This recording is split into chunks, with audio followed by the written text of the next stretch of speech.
Ora roh kok. Sapa Febri? Febri lho karo liyane pisan. Karo liyane.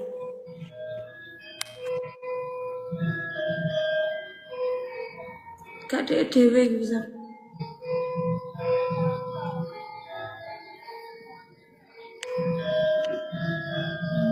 Aku gak mau aku live Mas Febri.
rangu gung mangarang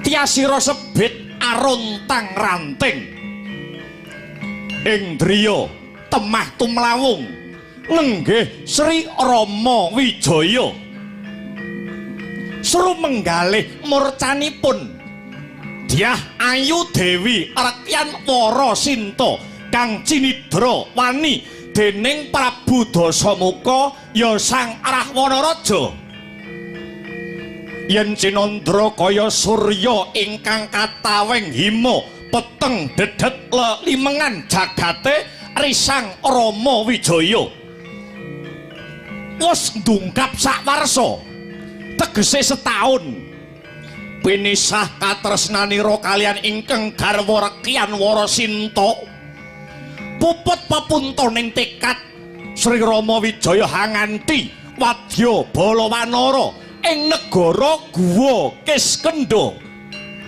kanthi anambak samudra Hindi satemah bisa anapak bumi ngalengka mesanggrah ing pesanggrahan Swela Giri sedyaning kayun arsa hangrebut Rekyan Wara Sinta saking astane Prabu Dasamuka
begegek ugek sadulita hemel lae nyuwun sewu Gus ndara kula Rama Wijaya kula mboten maido runti ing penggalih sampean namung kula badhe caos katerangan bilih jagat nyekseni umat padha ngakoni Dasamuka menika ratu angkara murka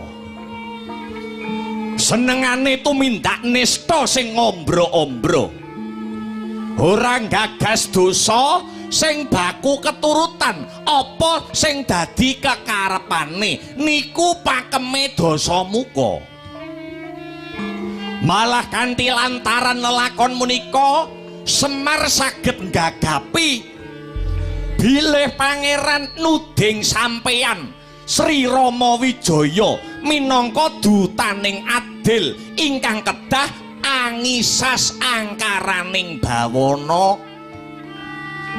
nadyan sing dadi pancatan niku ilange garwa paduka nenggih Dewi Sinta ning jenengan kudu tanggap kalian sasmitaning Gusti awet perkawis menika mboten ngemungaken bojo sampeyan sing dicolong karo Dasamuka ning sampeyan niku minangka dadi dutane ngadil kapatah brasta sukertaning bawana mila Semar sarujuk sanget mbok menawi handika sak wadya balawanara badhe gebak peperangan nanging tanceping niat anteping tekad ampun ngantos kleru aja nganti kleru nggih Den yen sampeyan pun perang tanding mungsuh Dasamuka mung perkara diniati ngrebut baline Sinta jagat boten badhe nulis labuh sampeyan merga labuhmu mung belani wanita nanging menawi mantenging cipta nering sedya tulusing dharma nglebur angkara murka anut marang keparenging dewa tartamtu jagat saisine bakal nyatet sejarah menika satriya niku kewajibane memayu hayuning bawana kanthi tulus ikhlas sepi ing pamrih rame ing gawe tegese pakartine satriya niku boten ngarep bebungah napa-napa boten milik kalian kursi kelungguhan ora milik karo kesugihan lan boten kengguh kalih endahing wanita ning jiwane satriya niku ingkang kaesti muhung anyadang lan anyadong nugrahaning Gusti Gus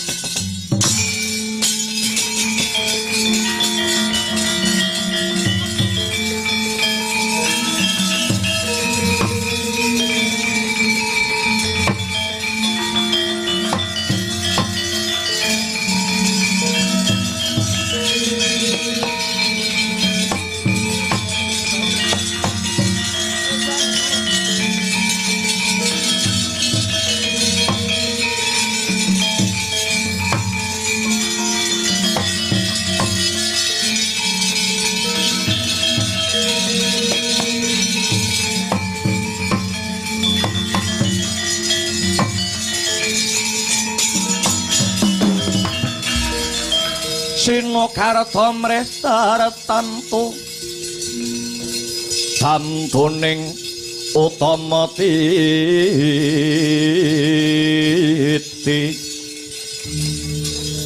tetep dadi pangobaning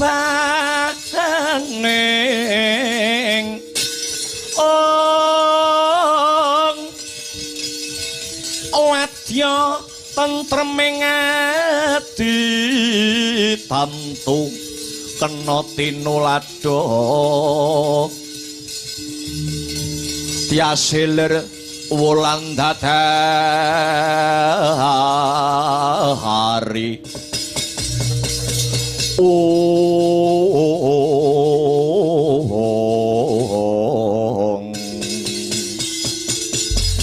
Kyai Semar padhang tetrawangan rasaning atiku Kyai prasasat mlaku ing wanci pangklong kepapak ing obor sewu dene Kakang Semar paring pitutur tumrap darmaning satriya ingkang bakal tak lakoni sing tak jaluk mung donga pangestune Kyai Semar Badranaya sak rampunge Rama Wijaya lan Balawanara nambak wujuding Samudra Hindi sak mengko aku napakake suku ana ing bumi negara Ngalengka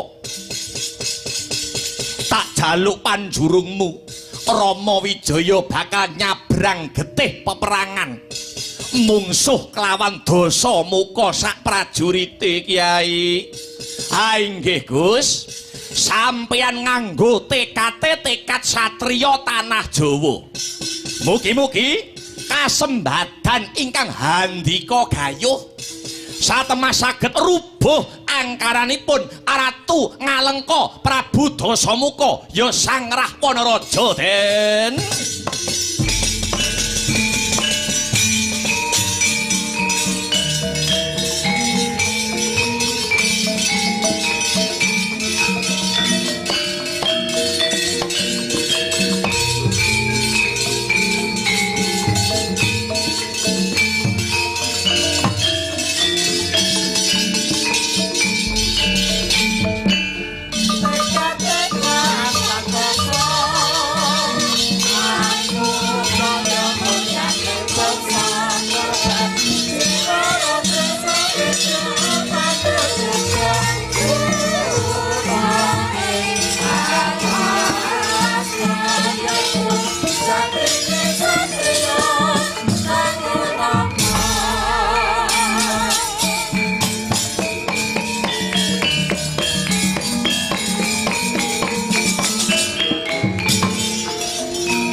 Wadya Balawanara Buddha dina iki.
Maju.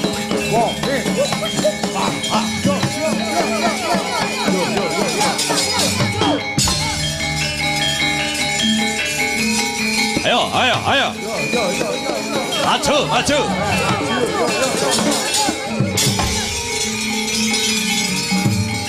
Potrat.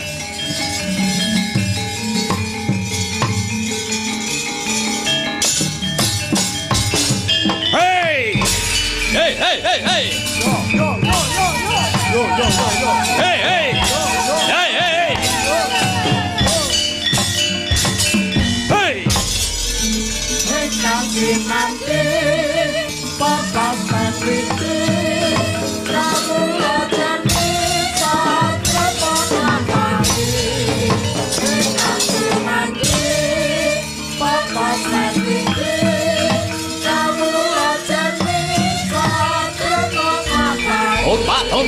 Tombak.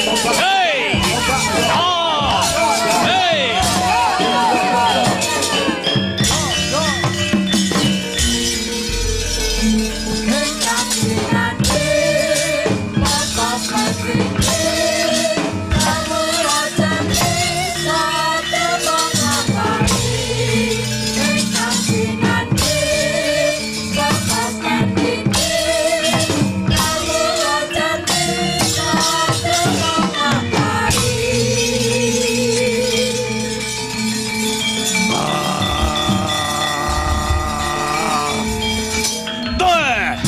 Ate ngalengka draja prahastoi.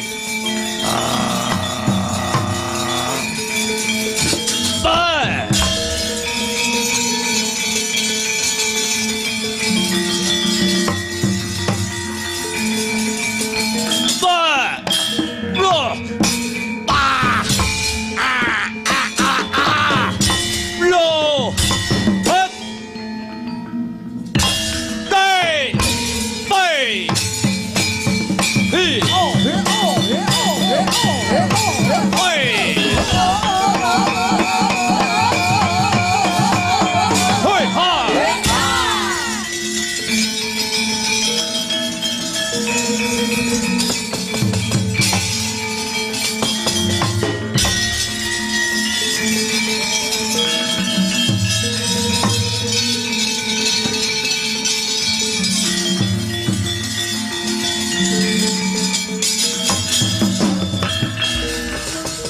kang udare diasra riwut ora wedi ora wat-wawati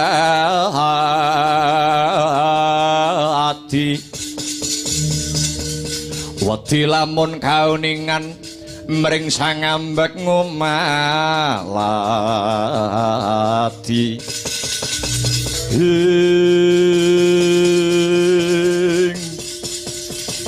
Patih Prahasta aja gembelo sing dadi sirahmu dupeh kowe bisa ngalahake aku Jaya Anila tak akoni yen nganggo okol Anila bakale kalah nanging akalku bakal tak gunake kanthi bener becik tak kepruk wujute tugu kelakon pecah ndasmu wehe Prahasta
Bajingan Rama kendengeran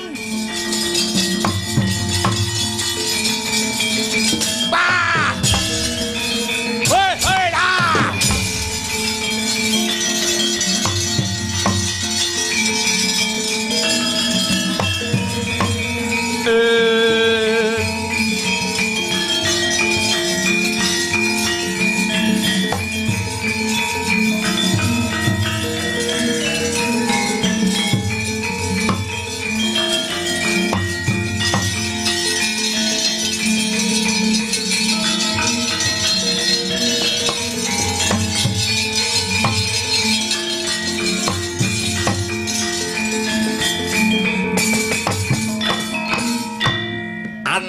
anungane ndita bisa mikul dhuwur mendem jero asmane wong tuwa Indrajit Megananda kados pundi Rama Kanjeng Rama diwaji Kanjeng Rama Prabu Dasamuka Amiji ingkang putra kula pun Indrajit Megananda edan lanjut ingkang edan sinten Rama Wijaya Kendateran liripun kados pundi Kanjeng Rama maknanipun kok Prabu Rama Wijaya kok kendel sanget punika maknanipun kados pundi wani mlebu ana ing kandhang macan yangsat wis timbul peperangan kang gedhe ing antaraning prajurit Rama Wijaya sing wujude wanara utawa bedhes lumawan tanding wadyabala ngalengka diraja kalebu pamanmu Prahasta gugur mungsu kethek sak kepel wulese biru jenenge Jaya Anila. Duh Kanjeng Rama menawi kepareng kula sumela atur matur apa Indrajit. Duh Kanjeng Rama peperangan niku wengis perang niku kejem ingkang dados korban boten ngemungaken para prajurit senopatining negara Ananging para kawula alit ingkang boten mangertos kintang kimpul abang ijone lelakon inggih tumut dados korban wengising peperangan. Lan ingkang handatosaken perang gegempuran menika inggih awit paduka Kanjeng Rama panuh wani anyidra garwanipun Prabu Rama Wijaya nenggih Arkyan Warasinta. Kanjeng Rama supados saged dipun sigeg peperangan menika. Sumangga Rama Dewaji kula aturi paduka Kanjeng Rama mangsulaken Rekyan Warasinta dhateng astanipun Prabu Rama Wijaya. Piye cangkemmu muni piye? Wah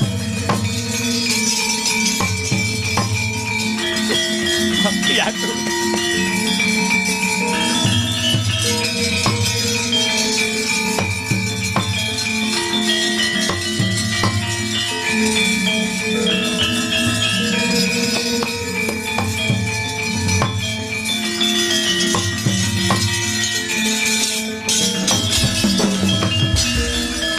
Sumangka hangro suruh sumbar Lindo bumi gonjing kumaludo kuntur ketuk omop kang colon ide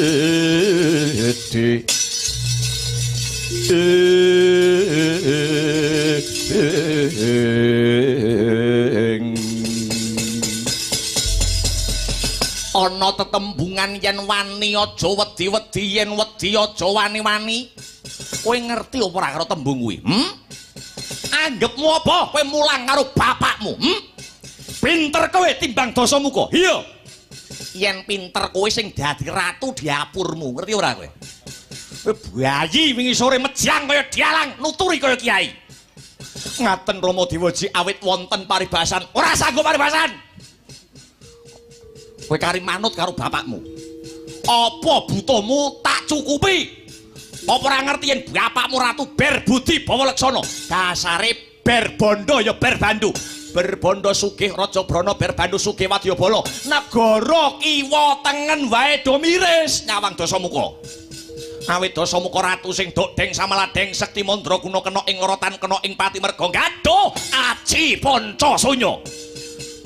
Rungokno kupingmu iblis kowe. Karo wong tuwa malah mejang. Ora tau menakne karo wong tuwa. Bareng gedhe nuturi wong gerang. Kowe wit biyen lair cenger apa tau menakne karo wong tuwa? Nate sepisan. Nate sepisan. Kapan kuwi kowe menakne aku? Nalika kula teng wetenge ibu napa jenengan mboten seneng terus. Angkemmu nyuwun sewu piye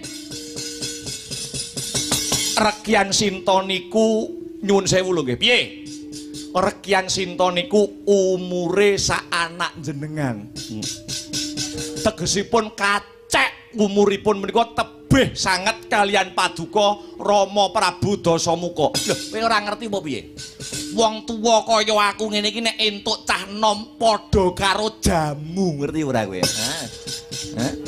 Ngerti ora? Nanging punika garwanipun sanes wis ora sah kakehan gunem sing tanpa guna. Mula dina sak mengko wis dadi sumpahe Rahwana Raja, dina sak mengko wis dadi patembayane bapakmu Dasamuka ratu ing negara Ngalengkadraja. Luwih becik tak entengke patiku tinimbang urung anggonku cecaupan lawan Rekyan Warasinta. Lajeng menapa ingkang kedah kula tindakaken duh Rama Dewaji walien rasamu Indrajit. Lumarapo dina iki? Lumarapo menyang gunung sing jenenge Gunung Gohkarna. Timbalana pamanmu Kumbakarna kang sak mengko lagi nindakake tapa nindra utawa tapa turu mapan ana sukuning Gunung Gohkarna. Mbuh piye caramu, mbuh piye reka dayamu. Aja pati-pati bali yen durung bebarengan kanca kelawan pamanmu Kumbakarna. Nuwun inggih ngestaken dawuh amit madal pasrah budal tina iki Indrajit Megananda.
Iku saknyatane gunjang seret winangun mengkerwan kaluri rinatang kuning rinatang kerangan berasa kamiasi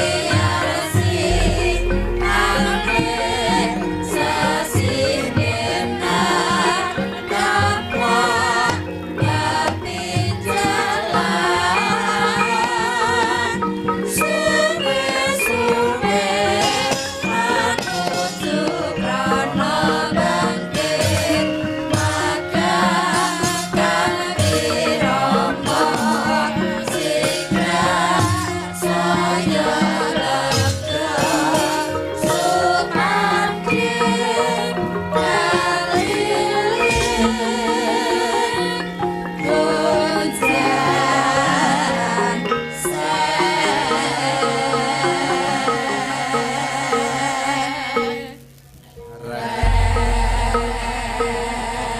palugon lagu ning lekas lo kita linuting kidung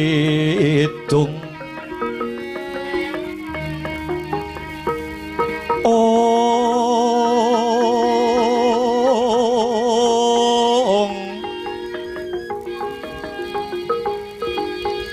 kadung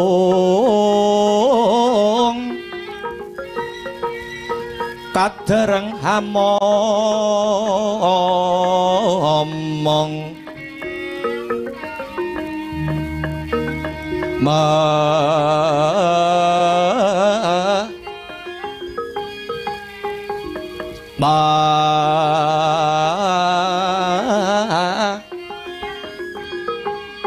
ngun manah rahayu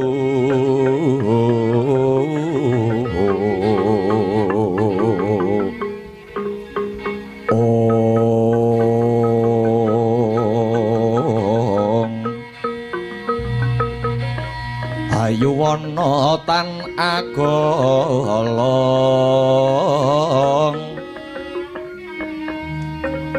gumolong manadu koro ong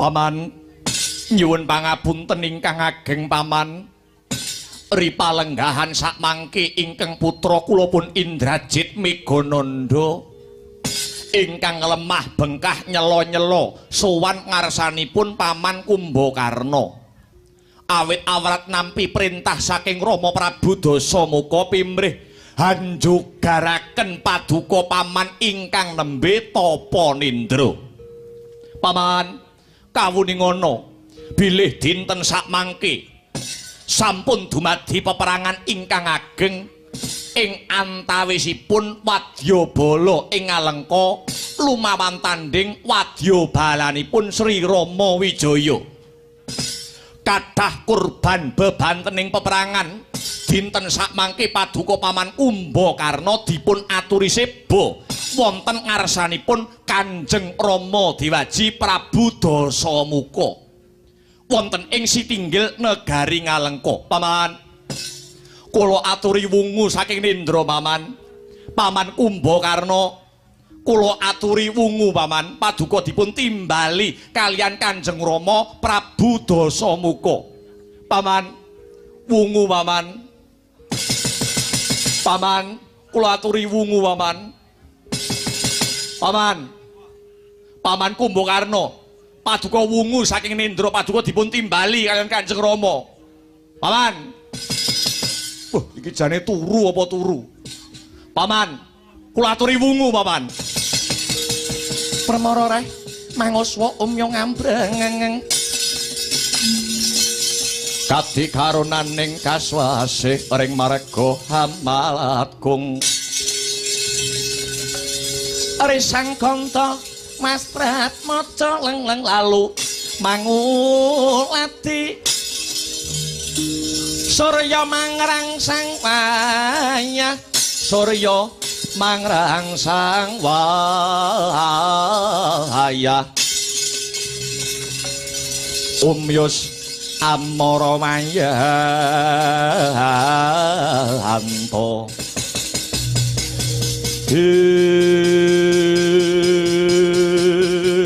iki jane turu model piye kok digugah mesa ora gelem tangi apa kudu Indrajit nganggo cara kekerasan paman tangi paman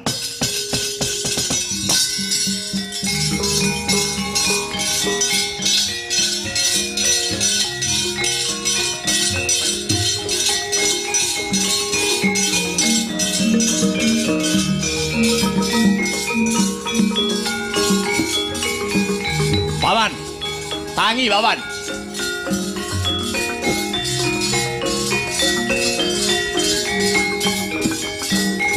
Paman, tangi paman. Hut, ah, ijane turu model apa?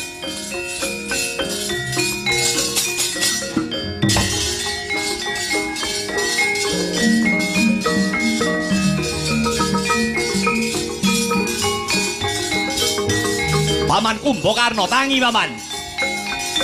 Pak. Wah. Raden.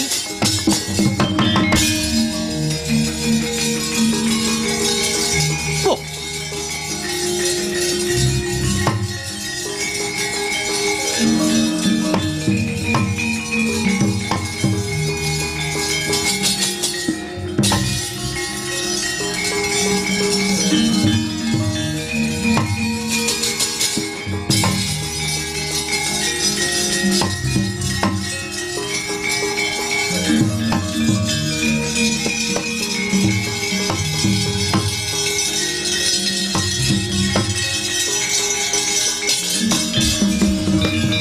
Kagyatare sang kapirang ngurin anggul kinempit-kempit dosang retnaning bawana iwa situk kang walang hati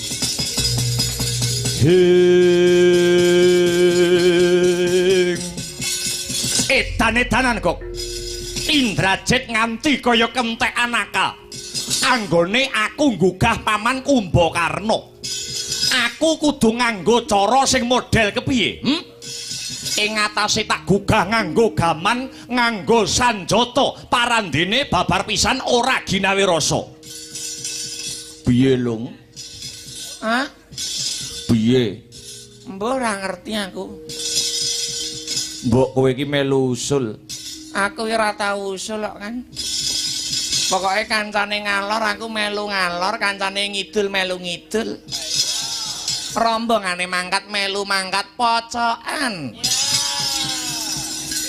ngono aku rombongane mase yo melu adike yo melu kan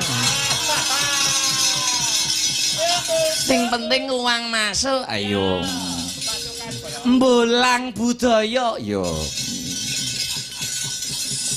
ngoten nggih Gus Kang Paman Kumbakarna niku mboten sak lumrahe tiyang sare. Ngono. Nggih. Kenging winas tantopo brata. Lah, nek jenengan ngagem cara kasar niki mangke mboten badhe ingkang Paman wungu anggenipun sare, anggenipun Tapa Nendra. Lah banjur dalan ngendi sing kudu tak lakoni? Ngoten mawon. Nek nggugu kula manggugah sarana cipta. Ra omong mau-mau kowe kok.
Ngapunten paman.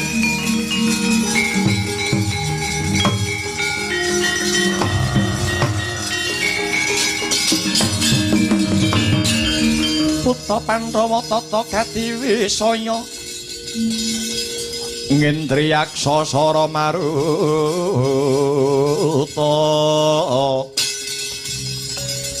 pawana panamarkana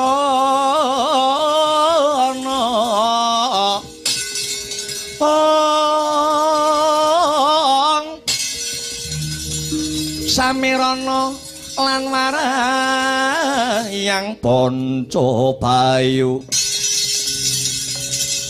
Pancabayu wisikan pagulingan 5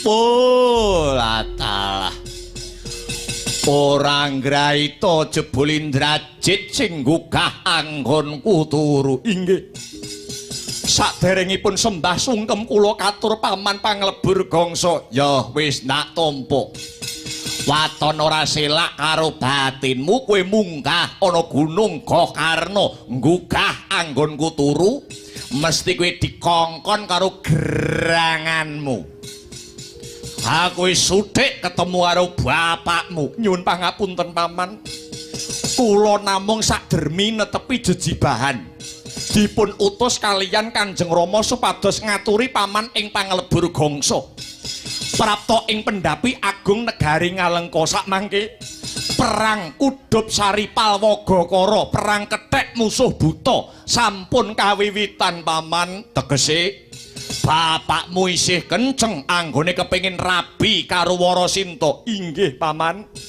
malah atur wuninga sampun wonten senopati Ngalengka ingkang gugur nuwun inggih Bibi Sarpakenaka tuwin Kanjeng Eyang Prahasta paman wah ya jagat Dewa Bathara ya jagat Pangestungkara Yayi Sarpakenaka paman Prahasta ora ngerti pojok pleret kintang kimpule lelakon melu dadi kurban kawengisane Kakang Rahwana mung perkara ngono kok pamanmu mbok gugah inggih semunipun Kanjeng Rama sakmangke sampun tinar buka ingkang dados penggalihipun malah panjenenganipun paring dawuh menawi mangke paman Kumbakarna kersa rawuh wonten pendhapi agung negari Ngalengka Kanjeng Rama badhe mundhut seserepan sarta pamanggih egoh pratikel saking paman Kumbakarna mriksainipun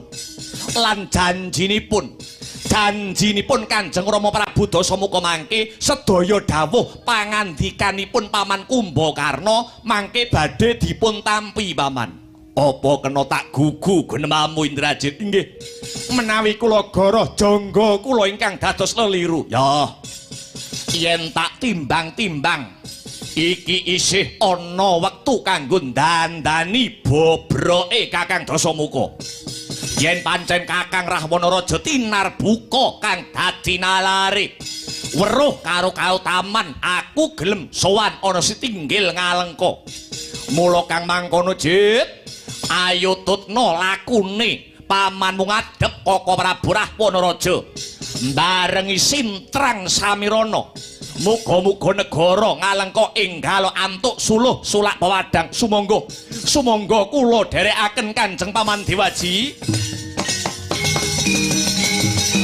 Sintrang Samirana keserepane pandikan guru ing para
sewaka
mijil langenira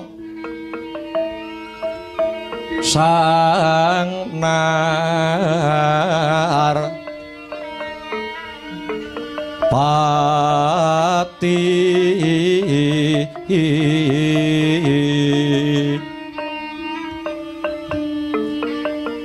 lampah hiro alon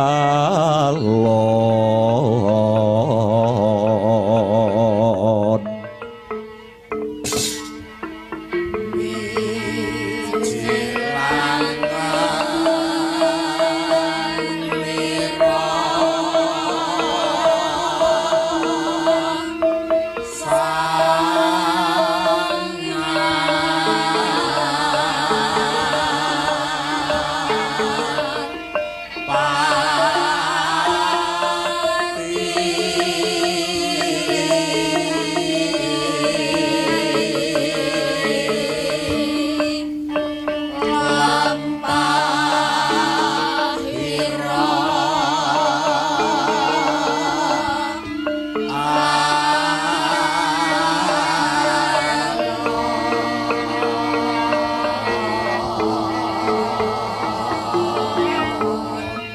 ginarebak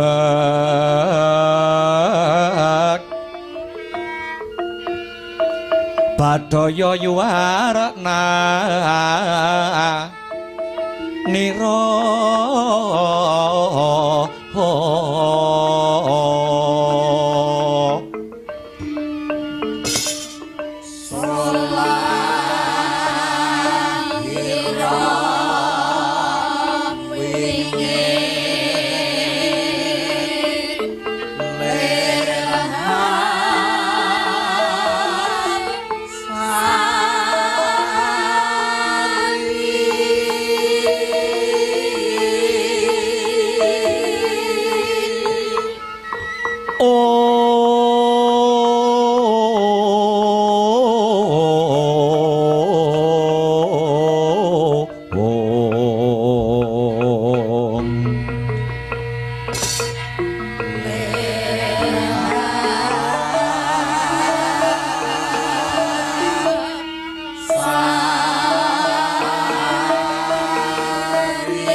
sejatining alam kang tinuding ing jagat ya bandaku ya donyaku ya amal-amalku dewi tadalah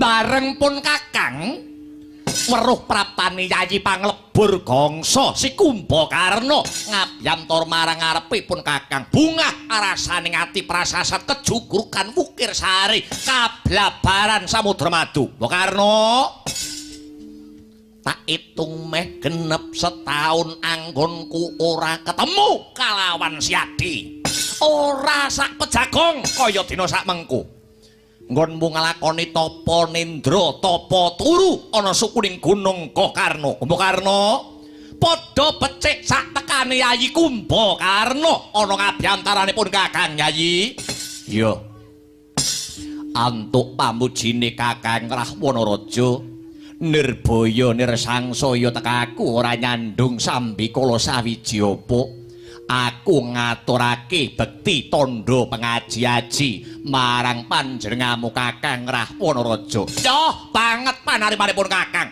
Akarya bombong Birawa jroning nala. Ora liwat? Ora liwat pangestunipun Kakang wae tampanana, Mbok Karna. Yo, Kakang. Ndak tampa tangan loro ndak petek ana ing jaja rumeketing wardaya miwahana rah daging kayuwanan diprayogake anggonmu lungguh Kumbakarna. Iya Kakang, ora kurang prayoga anggonku lungguh. Kejaba saka iku Kakang, rehne sak mengko aku wis ngabyantara marang pengarepane Kakang Dasamuka lumantar timbalane anakmu lanang ya ponakanku si Indrajit Megananda. Maragage kuwe matura kuwe ngendi kowe wigatine apa kendhih kemrungsunging galih kesuk panataling kalbu daya-daya Kumbakarna kepengin mangerteni apa wigatine aku tinimbalan sowan. Kumbakarna, piye Kakang? Ngene Yayi. Perkara wigatine kowe ndak timbali tinemu keri. Krana pun Kakang wis tanggap ing swasana, tanggap marang kahanane Yayi Kumbakarna. Anggonmu turu ki kesuwen. Mongko Kakang wis niteni wong kuwi nek turune kesuwen terus tangi hawane siji ngelak loro luwe kuwi dayane yen muturu kesuwen. Mula Di, kowe kandha marang pun Kakang kowe njaluk apa?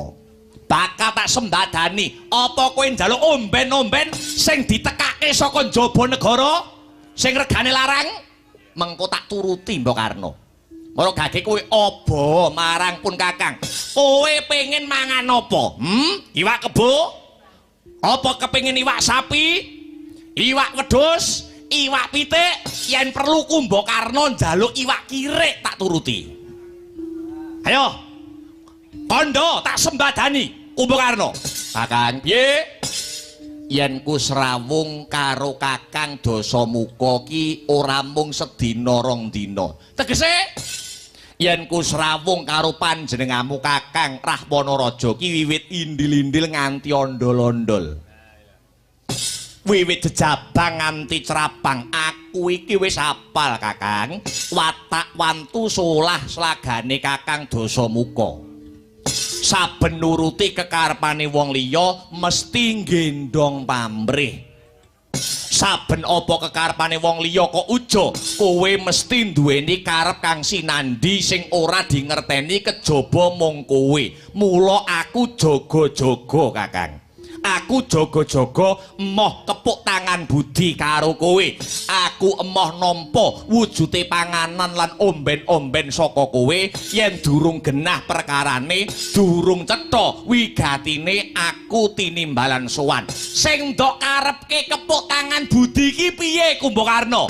Upamane aku iki mengko wis mbok wenehi panganan lan omben-omben kesenenganku, gek kowe duwe karep sing ora jumbuh karo atiku. Kowe meksa-meksa aku kudu manut karo kowe. Rumangsane kowe wis menehi bebuden marang aku. Mula saka kuwi aku jaga-jaga emoh nampa pawewehe saka Kakang Dasamuka. Dantek pinter men kowe. Orane pinter, aku ki nggo ngilmu titen Kakang. Watakmu ki aku wis hafal. Saben arep menehi apa-apa, saben nyumbang rono nyumbang rene mesti duwe karep. Ora wuru ngongko mesti kok nyoblos gambarmu wis sak nomer kowe. Mula enggal kondo. Walien rasamu Kakang. Duwe sedya kok apa, duwe niat sing ngendi, Kakang Dasamuka nimbali kadangmu panglebur gongso. Kumbakarna arsa ngangklungake jangga, nilingake karna, nunggu rumentahing sabda